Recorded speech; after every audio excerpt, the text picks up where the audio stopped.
Has your partner ever said something like, hit up all her best friends, deny, deny, and deny? Are we really ready? You don't have to do everything on your own. Hey there, so if you're watching this, it means that you're probably gearing up for one of the biggest and most important moments in your life. Popping the question. First of all, congratulations. That's a huge step. And as someone that's recently been through the process myself, I can completely understand just how nerve-wracking, but exciting this moment is for you. So listen, look, I'm here to help make your proposal perfect. And I've put together a step-by-step guide full of all the tips, tricks, and lessons learned to help you plan the perfect surprise. Stick with me until the very end, and I promise you, your proposal will be thoughtful, personal, and most importantly, totally unexpected. All right, let's get started with step one. Before you get into venues and rings, first you have to actually ask yourselves, are we really ready? Have we had the talk about marriage? You want to make sure that you're both on the same page before making this huge leap. There's no right time to propose, but you definitely don't want to catch them off guard if they're not ready yet. It's got to feel natural and not rushed. And hey, if you're navigating cultural differences, this is especially important. Different cultures have different expectations about what needs to happen before you actually propose. So do your research or ask your partner directly. For me, my partner Anna is Malaysian Chinese, and I knew it was a tradition to ask her parents for their blessings. So I actually flew all the way to Malaysia and treated her parents to a dinner with their favorite dishes. It was a big gesture, but I wanted to make sure that I did things right. Luckily, they gave me their blessings, which gave me the confidence to move forward. Here's where it gets tricky. How do you find the perfect ring without spoiling the surprise? Look, the way I say it, you've got two options. You either go ring shopping together, or you have to channel your inner detective. Now, if you're going down the secret route, I suggest you pay close attention to some of the small little hints that she may have dropped over the years, like Pinterest boards, comments about other people's rings. Pro tip, hit up all her best friends because they probably know exactly what type of ring she's been dreaming about. For me, Anna is quite picky with her jewelry, so we had to go shopping together. Just because you're shopping together doesn't actually mean that you have to give away the surprise. Case in point here. And you'll find out exactly how I did this if you stick around to the end of this video. Anna and I actually started casually shopping for rings really early on. Like before we even officially discussed marriage. It was just a cute date idea. And it really helped me learn her style. Funny enough, she thought that she wanted an oval cut and ended up falling in love with a round cut diamond after about 6 months. I wouldn't have known if we didn't go through that process together. And remember, the ring is a very big investment and you want to make sure that she loves it. The worst case scenario for me was to spend a bunch of money on a ring that she doesn't even want to wear. Which brings me to step 3. Once you've gotten a sense of what kind of ring she wants, it's time to talk about money. And it's not just the ring, right? It's actually the whole proposal package. Yeah, the ring's probably going to be the biggest expense, but don't forget about things like photographers, videographers, the venue, and maybe the surprise party afterwards as well. There are heaps of different known methods out there on how much you should be spending on a ring. Personally, I saved about 10% of my after-tax income every month since we started taking ring shopping seriously. It helped me spread out the costs, so it didn't feel overwhelming. But everyone's situation is a little bit different, so you should find out a system that works for you. Here's a tip. Set up a separate savings account so that you won't have to be tempted to dip into it for other kind of stuff. Now, this is your chance to show just how well you know your partner. Think back to the moments when she mentioned their dream proposal or the spots that they love. Has your partner ever said something like, oh, that'd be a cute proposal, or I love this place?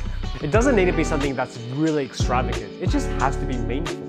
Maybe they like hiking, and you could propose to them at their favorite hiking trail. Or if they are a foodie, you could ask them the question at their favorite restaurant. For me, I knew that my partner loves the Sydney Harbour Bridge to an abnormal extent, where she literally wanted to spend hours just looking at the damn thing.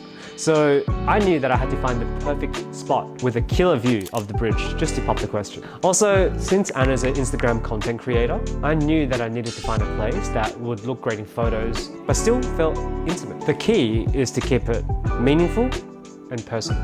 Now, the earlier you start planning, the better. Trust me. Not only is this going to help you plan a more considered proposal, but it'll also help you maintain the element of surprise. Having more time to work with means that you won't suddenly become super busy, stressing around or disappearing for hours at a time leading up to your special day, which will certainly make your partner a little bit suspicious, right? When it comes to covering your tracks, I've got 3 quick wins for you to help keep all your proposal planning communications under the radar, especially if you live with your partner. Firstly, always call instead of text. Calls don't leave a written trail, so if your partner checks your phone, all they're gonna say are call logs, and call logs don't mean anything. Secondly, if you have to text, don't use the popular apps like Facebook Messenger or WhatsApp or anything else that she might look into. Instead, you should use apps that they wouldn't normally check. I used Viber because it wasn't even in her radar. Thirdly and lastly, for emails, create a secret, separate proposal account just for proposal planning. You don't want any secret notifications on her phone just in case she sees it, right? I know it takes some effort to stay discreet, but keeping the surprise intact is going to make it super worth it in the end. You don't have to do everything on your own.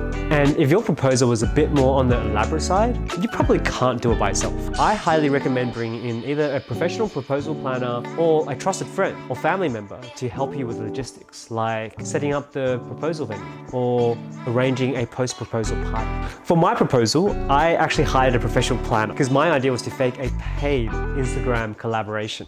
The plan was to get her all the way to Sydney for what she thought was a sponsor trip, staying at a hotel with exact views of where I wanted to propose. I needed someone to email her posing as the hotel manager, offering the deal. There's no way that I could have pulled that off all by myself. On top of that, I also asked a close friend, who's now going to be my partner's maid of honor for our wedding next year, to organize a surprise proposal party. She managed to invite all of Anna's closest friends without Anna suspecting a thing. Remember, trust others with what you can't do on your own. Teamwork truly makes the dream work. Okay, this is the hardest part, keeping the secret until the very last minute. Even if they start asking questions, you just have to remember, deny, deny, and deny. They'll never 100% know until you actually propose, okay? I actually had a few close calls where I thought my partner was catching on. I still remember the night that we actually arrived in Sydney.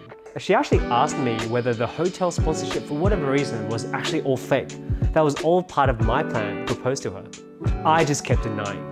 And just as you know it, when the moment actually came, she was completely surprised. In fact, she was stunned, literally too shook to speak. Look, just remember, you've already invested so much time and effort in planning this perfect proposal.